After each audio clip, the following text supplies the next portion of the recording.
Not even a word against Islam, not even a word against Christianity. You won't dare to do it. That's the definition of secularism for you people. దశాబ్దాలుగా చూస్తున్నాం. ఇదేం కొత్త కాదు. చట్టాలు కూడా పనిచేస్తాయా?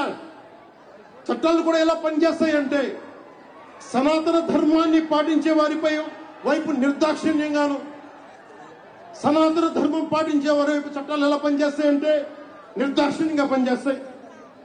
అన్ని ధర్మాలు పాటించే వారిపై ఎక్కువ మానవత్వం, దయ చూపిస్తారు. ఇంకా దూషణ చేసే వారికి కోర్టులు రక్షణ కల్పిస్తాయి. అయిన వాళ్ళకి ఆకులు, కాని వాళ్ళకి కంచాలు. ఇప్పుడు అది కూడా పోయింది, ఆకులు కూడా పోయింది. చేతుల్లో పెట్టి లాక్కోమంటున్నారు సనాతన ధర్మాన్ని ప్రాక్టీస్ చేసేవాళ్ళు.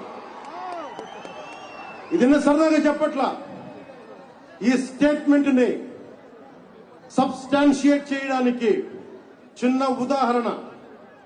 ఈ మధ్యన ఒక యువ నాయకుడు అన్న మాటలు, సనాతన ధర్మం ఒక వైరస్, దాన్ని అంతం చేస్తాం.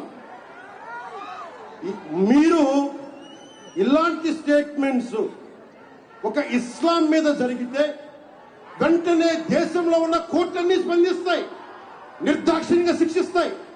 కానీ సనాతన ధర్మాన్ని బూతులు తిట్టండి, శ్రీరామచంద్రమూర్తిని పాదరక్షలతో కొట్టండి, అమ్మవారిని తిట్టండి, సరస్వతి అమ్మవారిని ఏదైనా చేయండి, ఒక కోర్టులు భయపడతాయి కోర్టులు కూడా.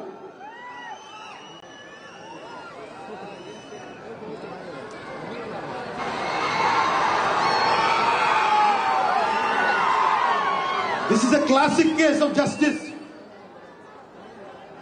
Law applies weakly to the strong and strongly to the weak.